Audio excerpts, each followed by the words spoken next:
хочу лишь с тобой секунды до вечности. И назад хочу лишь с тобой в дальние дали с собой. И назад вот она, любовь залетая самой. Заветная, ты единственная моя, моя заветная. Без тебя единственная жизнь. Без тебя травы клонятся, будто молятся. Я склоняюсь пред тобой, будто молятся. Я склоняюсь пред тобой. И не надо мне, и не надо мне, не надо мне судьбы другой. И не надо мне, не надо мне судьбы другой.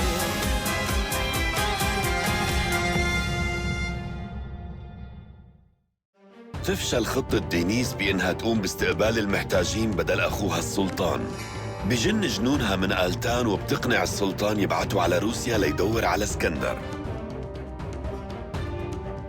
محمد بيسرق عرباية أوسيب وبياخد منه آنا.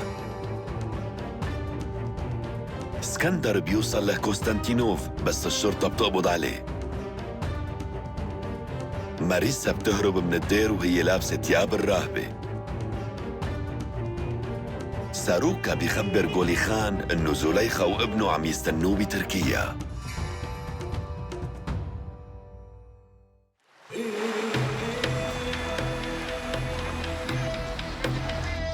Баю, баюшки, баю, баю детоньку мою. ليش عم تبكي هيك يا روحي انت؟ اهدى اهدى اهدى اهدى اهدى.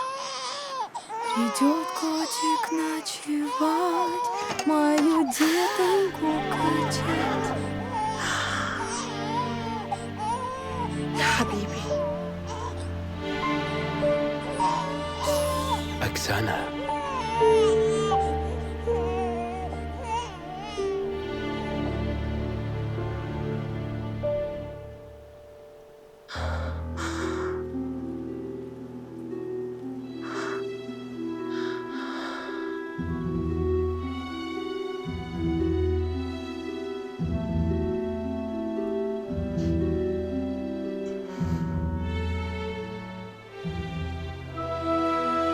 طلعتي عايشة.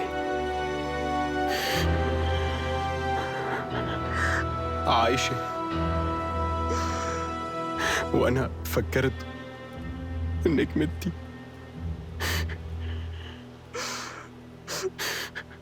عرس آلتان وأيغول التغى.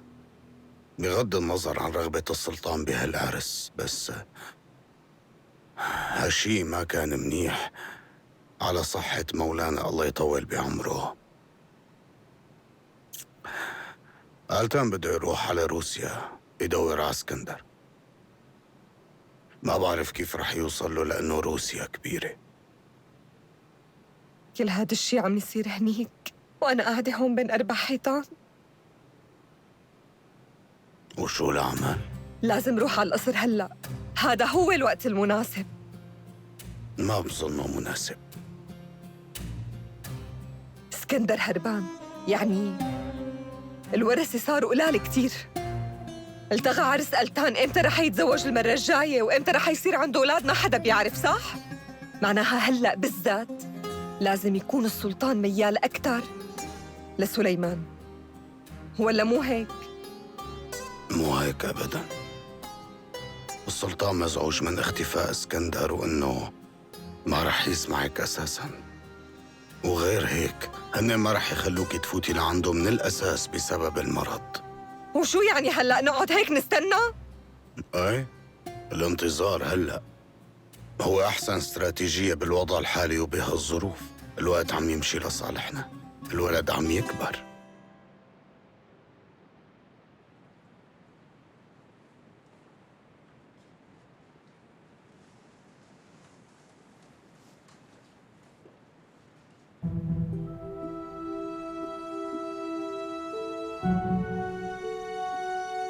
شو يلي عم يصير معهم هدول؟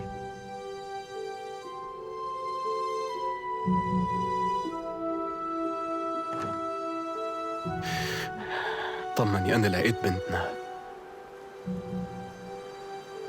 هي عند رومان. لقيت بنتنا ولقيت رومان. إيه. انت عن جد لقيت بنتنا؟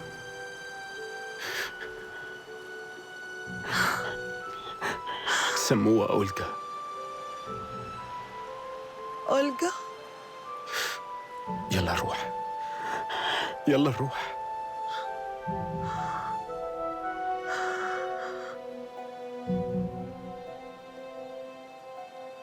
أنا غلطان كتير معك، بعرف إني غلطان، بس هلأ مو وقت العتب بالمرة.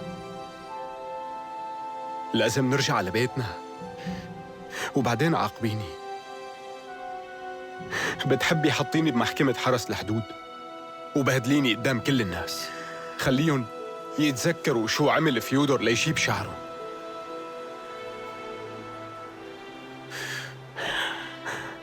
إذا بدك ضربيني، ضربيني، عيطي، صرخي، اعملي شو ما بدك. مو ناقصني إلا أضربك.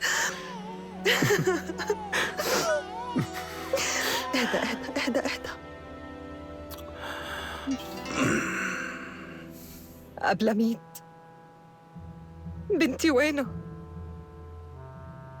زليخة خانم، نحن اتفقنا وخلص. بنات ما عندك، عندك بس ولد واحد، وريث السلطان.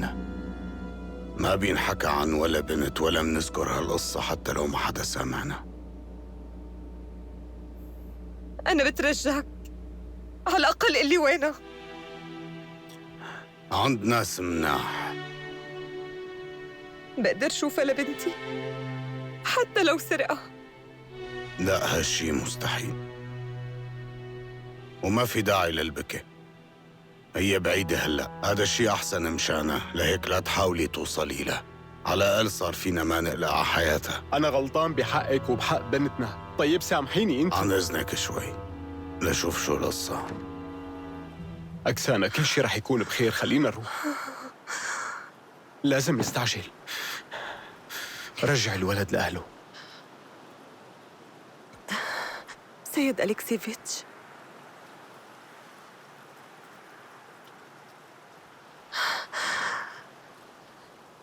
حضرتك خاد عني سليمان. شو يعني خود عني سليمان؟ يلا خد الولد. وانت شو؟ أنا لازم روح من هون، بتمنى تسامحوني. شو رح نعمل بلاكي؟ الصغير رح يضيع. شو هالمصيبة اللي اجتنا؟ أنا ما فيي أتركه. أكسانا، شو عم تحكي؟ بتفضلي ولد غريب على بنتك؟ هو صار قطع مني فيودور. أعطيني شوية وقت كمان بترجى.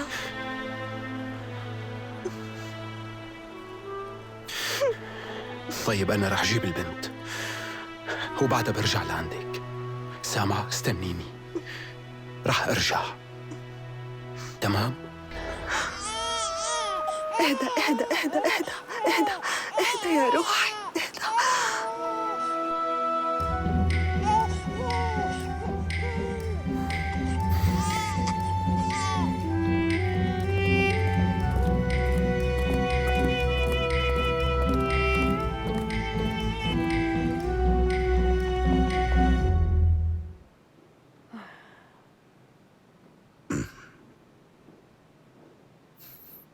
شوفي، مع مين كنتي عم تحكي؟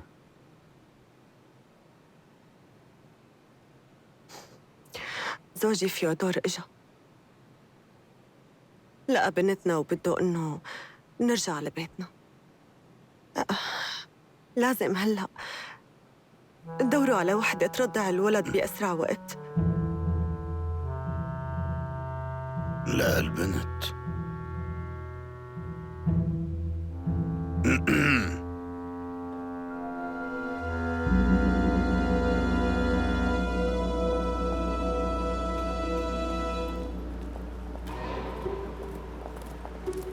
مرحبا يا زعيم، شكلك عرفتني. هي عرفتك. أنا بقدر ساعدك، مديون لإلك. ما بدي شي منك، بساعدك لترجع بنتك.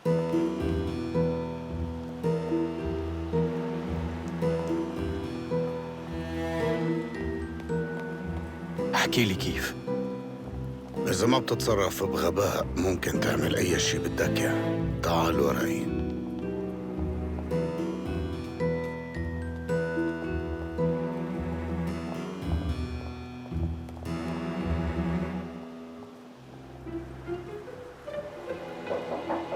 نعم.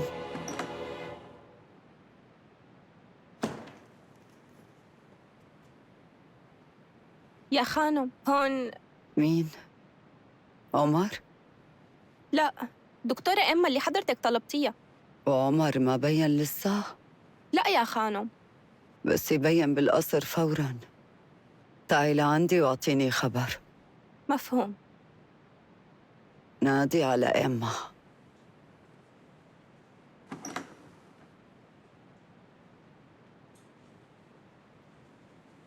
راسي كتير عم يوجعني يا إما.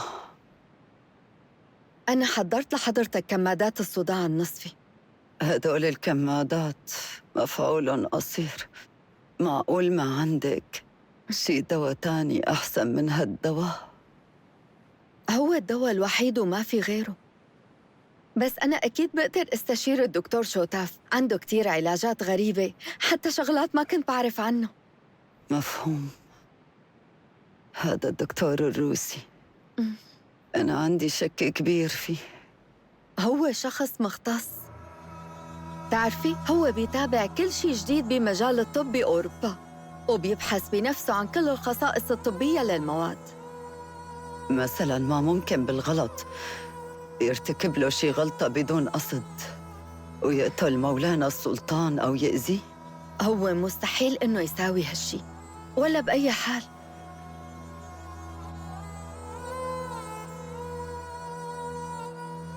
الدكتور شوتاف هو أخصائي حقيقي.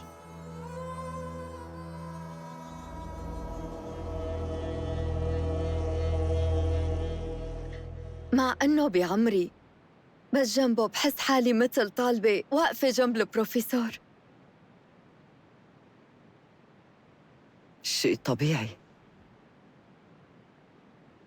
هدول الأشخاص أكيد رح يعجبوكي. أنت ما في منك فايدة. روحي من وشي. مثل ما بتحبي حضرتك.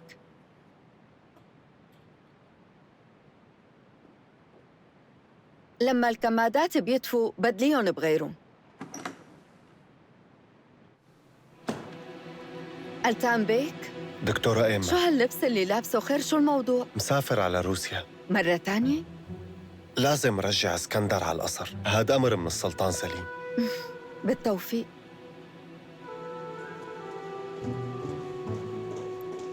دكتورة إيما، أنا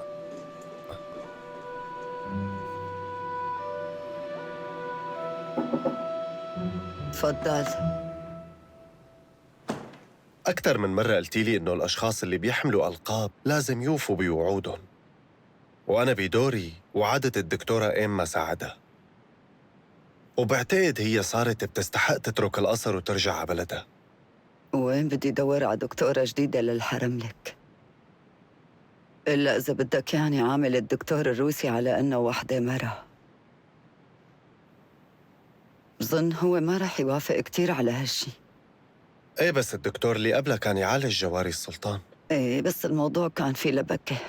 ألتان ما رح يصير شي إذا اشتغلت كم سنة، لسه ما رح تموت عنا. بالأول بدنا نلاقي بديل غيرها.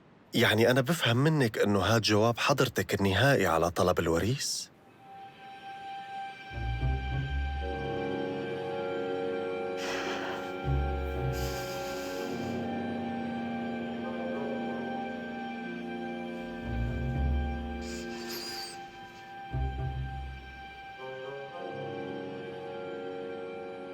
روحوا وخلصوني.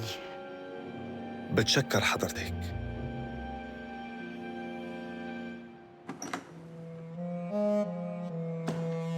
الكمادات هدول بيفيدوا لما يكون الوجع هون بمنطقة الجبهة، إيه. بينما مثلا الجزء الخلفي من الرأس شو؟ لا بس حكيك فاجأني. لازم نحدد الوجع وين قبل ما نعالجه. مسماه العام هو الصداع النصفي يلي بنعرفه كلنا. في أمراض مخفية بتكون السبب بهذا الشيء. يلي بنعمله هو إنه نحاربه بطرق مختلفة. كيف بدنا نفرق السبب يلي وراه؟ أولاً لازم نحدد حجم شعور المريض ونوع إحساسه بالألم. كتير من المرضى بيبالغوا بمستوى معاناتهم أكثر من اللازم، بس بالحقيقة وضعهم ما بيكون سيء لهي الدرجة. أنا متفقة معك بكل هالحكي. لحتى نعرف الحقيقة وقديه عم يتألموا لازم ندقق منيح ونطلع بعيون المرضى، وبعدين نشوف قديه الحدقة متوسعة ونقيم وضعهم.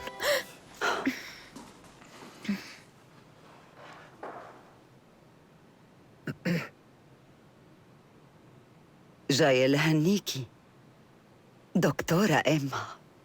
أنا كتير مبسوطة مشانك. وافقنا على طلبك. حضرتك حرة، فيني أقول تقدري تروحي من هلأ. كيف؟ أنا شايفة إنك مو ملاقية كلمات من الفرحة. الفضل كله لألتان. كنتي عم تتمني هالشي.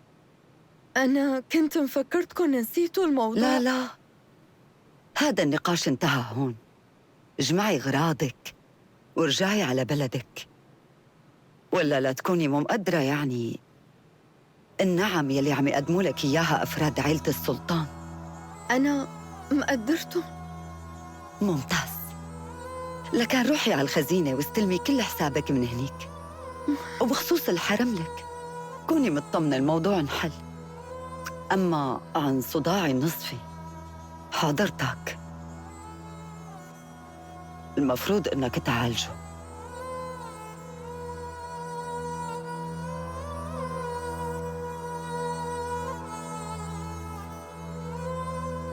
أو في دازين.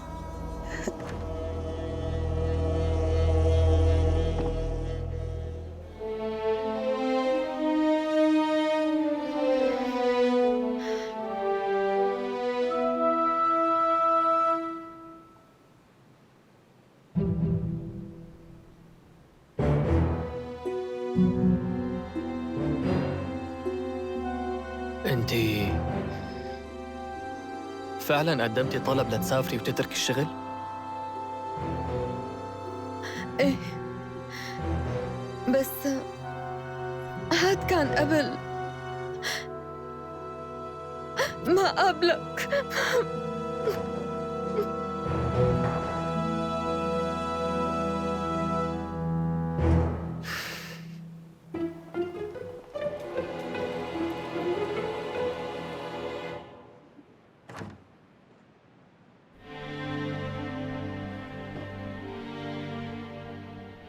لا تخاف، جاي اطمن عليها بس.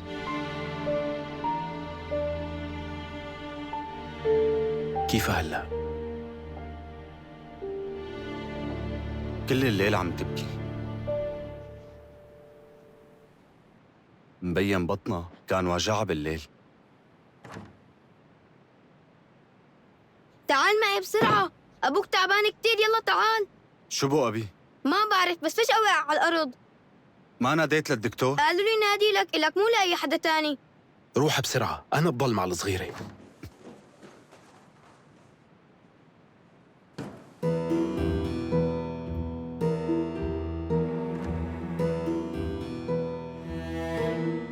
صار فيك تطلع. شكراً إلك.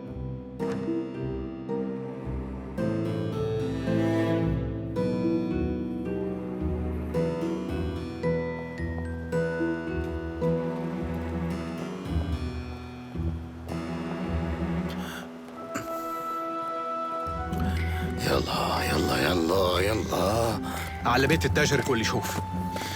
لازم أخذها لأكسانا كمان. هالحكي خطير كتير، ممكن يلقطوك. أنا بجيبها. فهم علي؟ هون خطر عليك. هي مو حالة عادية أبداً اللي وعنا فيها، والوضع مو طبيعي. لهيك شوف، أنا بجيبها، خليك أنت هون.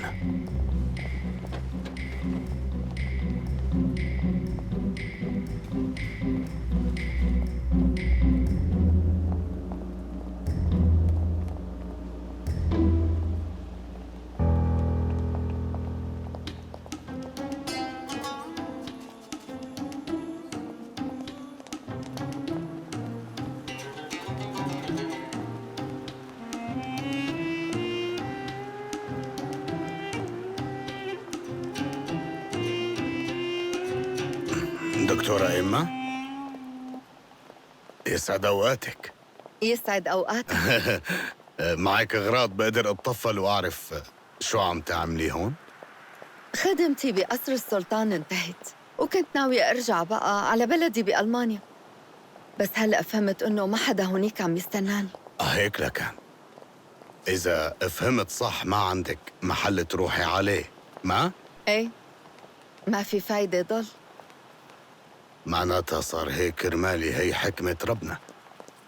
ايه، احتمال كبير اني اقدر لاقي لك شغل. قولي لي حضرتك، ما صار وفكرتي انك تروحي على روسيا؟ على روسيا؟ ايه. لا. ايه، غلط. غلطانة. روسيا بلد مذهلة، غير انه هنيك بتشتغلي بمجالك، وقريبة كتير من ألمانيا.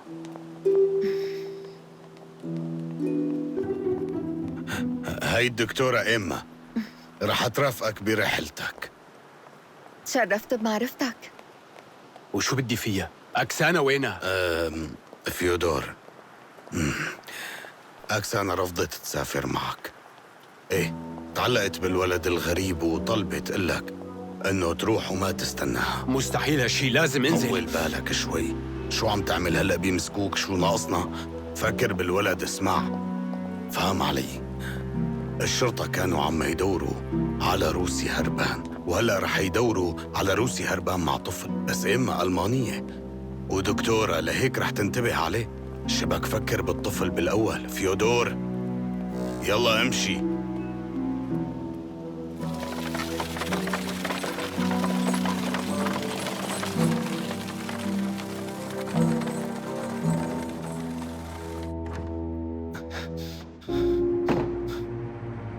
كنت عرفان. لك أنت ما فكرت فيها؟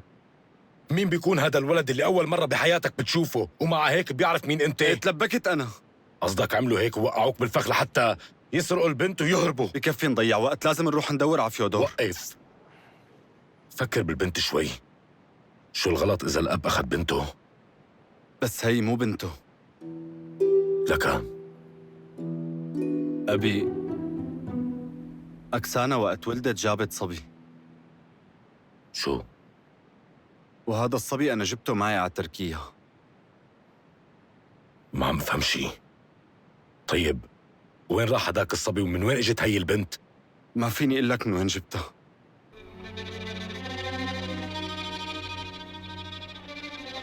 أبي، إذا ما برجع البنت رح يقتلوني.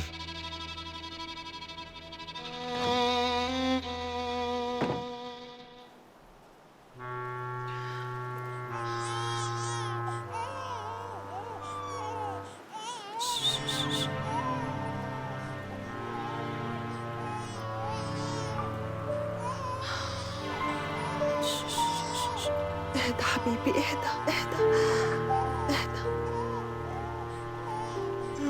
يلا.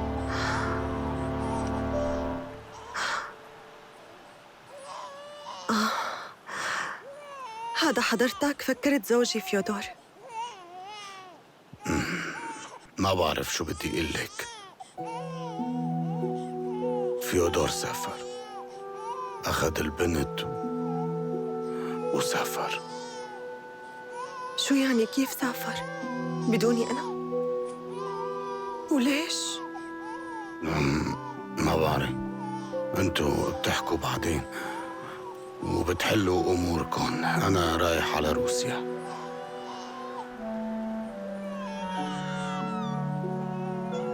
نصيبي اني ضل هون بهي الفترة.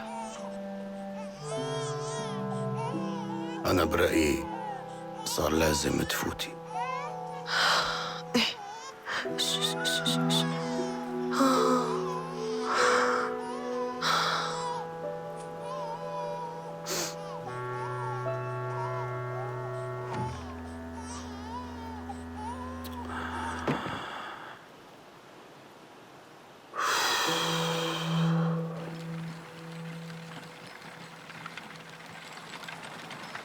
كيف رح تقدر لحالك تربي بنت بعمرها؟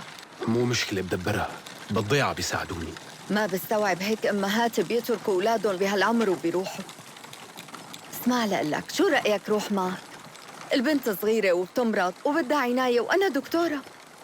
دفعوا لك لحتى توصلي معي لروسيا. بس نوصل بتقعدي بالقطار وبتروحي على ألمانيا فوراً. من زمان ما رحت لهونيك وأصلاً ما عم يستنوني، بس روسيا هي بلد الشخص اللي أنا كتير بحبه. اسمح لي روح معك. منوصل للحدود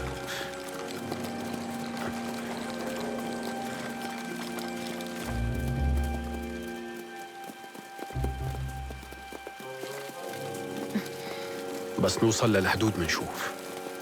أنا بعرف، هي بلد كتير حلوة بيعيش فيها ناس رائعين وطيبين.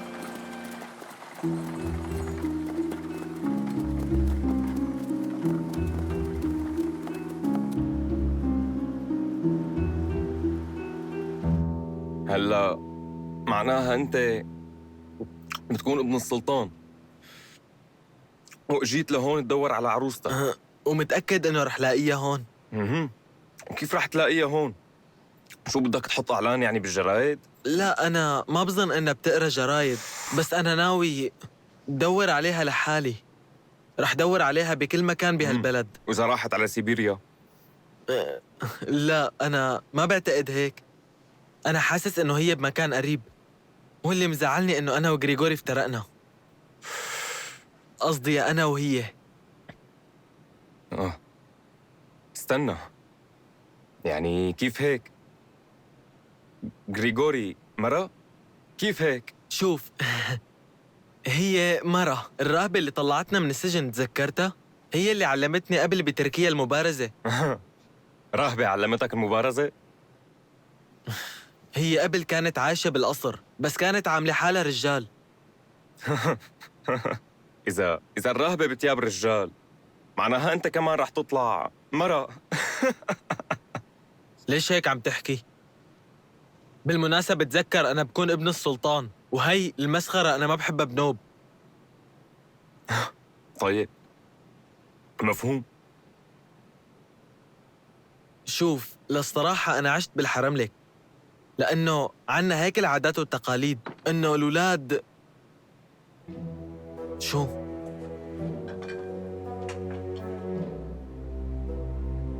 شوفي في حدا برا؟ بدنا ننتبه، عيالي بيمرقوا من هون. مع إنه المكان هون مبين عليه مهجور وما فيه حدا. مكان كتير مناسبنا، لقيت زاوية عجبتني ما حدا بيشوفها وما حدا بيجي لهون.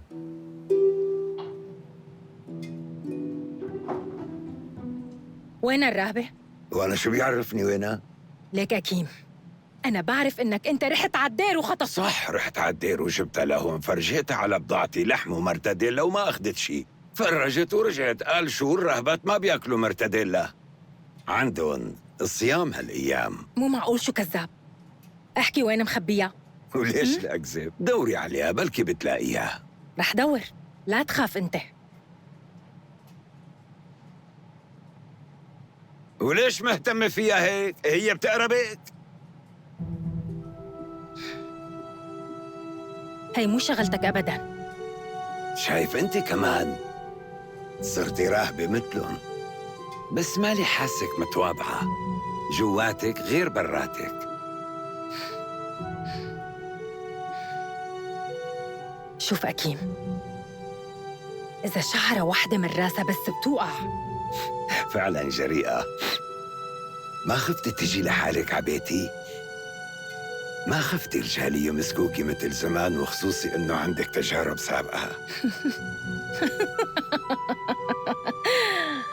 ما ضل عندك رجال، راحوا كلهم.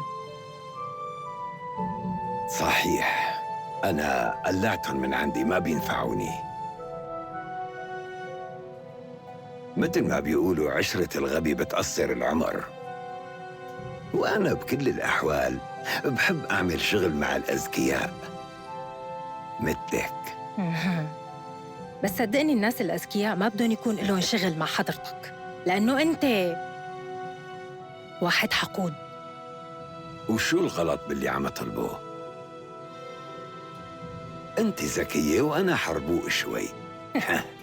فكري معي، فينا نقلب جبال أنا وأنت إذا بدنا، فينا نلعب بالذهب لعب أنا وأنت مثل بعض من نفس الطينة.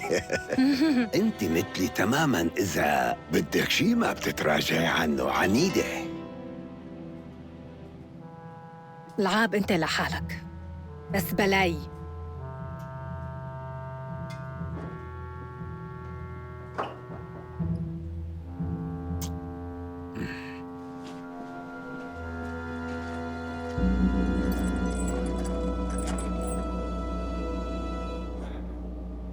تركني وروح اتأكد. انتبه ما تكون رجعت هذيك البنت.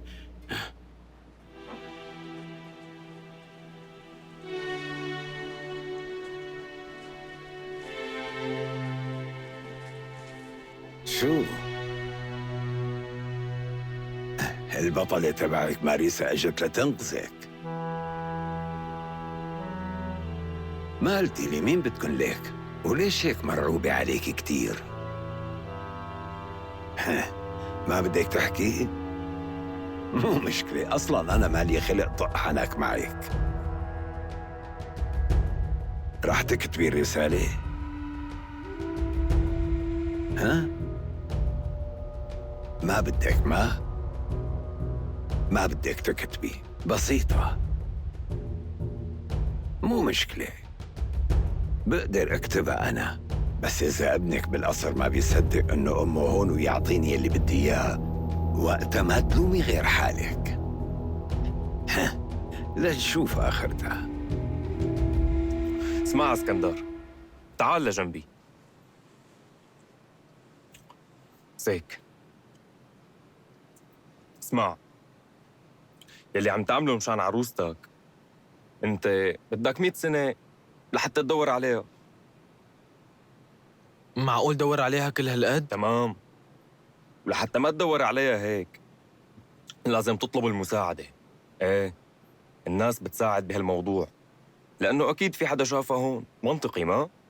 مزبوط. ايه، تعرف شو؟ لازم تحكي للناس مثل ما هلأ حكيت لي القصة، يعني شو صار معك بالضبط، فهمت؟ ممتاز. مسك اشرب شوي. ايه بس أنا ما عم غلي عليكم. جارية قولي خان بيك لازم يكون سعرها أغلى بكتير. ايه شاف قولي خان هالبنت وما أثارت اهتمامه أبداً. هو ما حبها. ممكن ما شافها منيح. جسمها حلو ووشها كمان بجنن. شو بدي أقول لك، تعال شوفها. تعال. منشوف نحن شو خسرانين. يلا امشي. وينها؟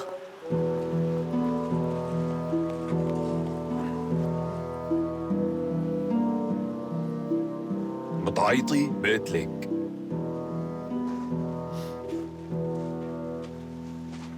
ليك؟ أوه. شوف هي البنت، ما فيها أي عيب، شوفها بعينها. ساعدني لو سمحت، بترجاك ساعدني. لا تخافي لا تخافي، أكيد أنا رح أساعدك يا حلوة. إيه معك حق بكلامك، هي كتير حلوة. وحدة مثل هي سعرها مو كتير غالي، صح؟ لا مو صح، هي حلوة بس ما بتستاهل السعر اللي طلبته. أنا رح أدفع لك نصه، النص بالضبط، اتفقنا؟ أنا بتركيا ببيعها أغلى. مثل ما بدك بيعها، بس أول شي بدك تطالعها من المدينة من دون ما حدا ينتبه.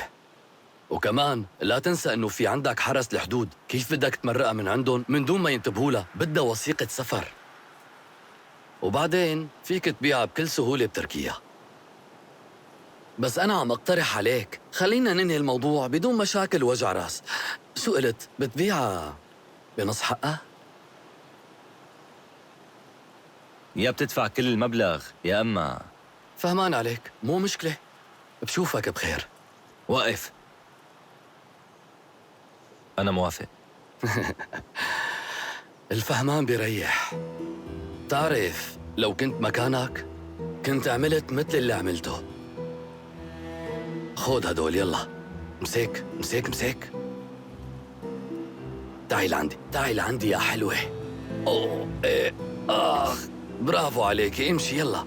ربطولك ايديكي، رح افكلك اياهم هلا، ما تزعلي، رح اخذك على بيتي. لا تخافي يا حلوة، لا تخافي، امشي كله تمام، الامور تمام.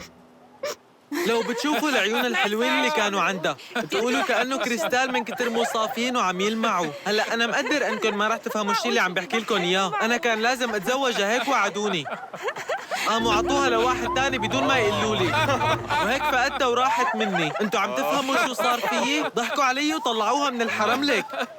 كتير هن احتالوا علي واخذوا حبيبتي مني. معقول يخدعوا ابن السلطان ويضحكوا عليه؟ مشان هيك انا انت ممثل شاطر. انت جاي من السفاره؟ كيف طلعوك لحالها؟ من اي سفاره يعني؟ شو اي سفاره؟ قصدي السفاره التركيه. عندكم سفاره تركيه هون يعني؟ وين مكانها؟ قلي. من هنيك؟ شكرا لك، شكرا، بتشكرك. مو معقول شو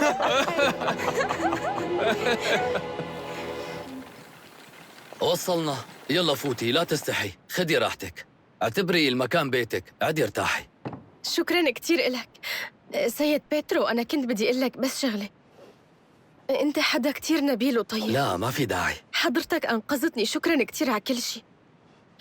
هلأ لازم أوصل على تركيا، لو سمحت ساعدني. هنيك عم يستناني عريسي، هو بيكون ابن السلطان. انت هلا عدي وارتاحي، ليش متوترة؟ عدي وارتاحي، شبكي. تعرفي اللي خلاني ساوي هيك وادفع عنك المصاري انك فعلا بطلة. سمعت بالشغلة الحلوة اللي عملتيها بالقصر. عن جد سمعت؟ قصة كتير رومانسية، قصة حب بين جارية روسية وابن سلطان. ما بعرف مين بيعرف، يمكن تصير رواية عظيمة هي. يعني حضرتك رح تساعدني إني أوصل لهنيك؟ ايه أكيد رح أساعدك، أنا بذات نفسي رح أوصلك لعندن. منيح؟ عن جد؟ ايه شكراً كتير على كل شيء، لأنه بهيك حالة لازم نروح بسرعة، بيكون اسكندر جن جنانه على غيابي. ايه طبعاً، بس أنا في بإيدي شوية أشغال ولازم خلصها فوراً. تمام؟ ايه وين هاي؟ اسمح لي سيد بيترو، بلا ما أعطلك، أنا فيني روح لحالي، معلش ما بدي أعذبك أكثر. طبعاً لا، أنا ما رح أسمح. بجوز يخطفك شي حدا تاني، ووقتها بدي أضطر أدفع كمان مصاري مشان خلصك من بين إيديه. وين؟ لا أنا هالمرة رح انتبه منيح، بوعدك. أنت لا تخاف علي، بس أنت اسمح لي. طيب تفضلي، ما حدا مانعك، البيت بيتك. شكراً كتير لحضرتك. ايه. شكراً. قولي لي لشوف، انت في معك مصاري من شان هي تشتري تذكرة السفينة؟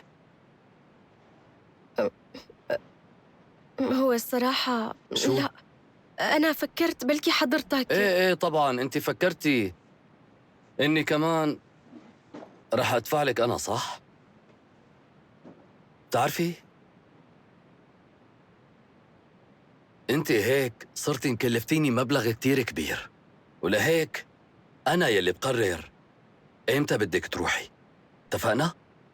يلا فوتي وقعدي ارتاحي شوي، وانا بخلص شغلي وبرجع لك اتسلي لك بشي.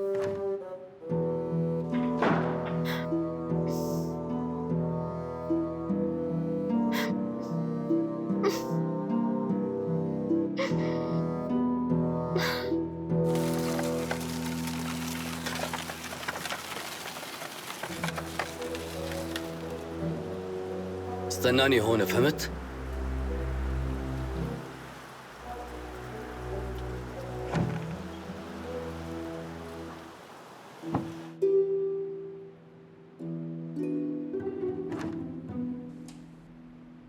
بيترو؟ ليديا، أنا جاي لحتى أخبرك إني ما عاد بدي أعيش هون. طيب، بتمنى لك السعادة. بقدر أعيش من دونك. لا، أنت غلطانة. ما رح تقدري تكملي بدوني. هذا الفندق ما معك مصاري لتديريه، بس أنا معي. لهيك رح أضل ديره مثل قبل وما في شي رح يتغير. وبالنسبة إلك رح تضل الأمور على حالها. استقبلي الزباين وانتبهي للمطبخ ولنظافة المكان. وأنا احتراما لعلاقتنا ومن شان ما تقولي إني تخليت عنك، حيكون في إلك راتب على شغلك. كيف يعني هيك بيترو؟ ما أنا مرتك. جد؟ أنت حلفت إنك بتحبني. إيه غلطنا.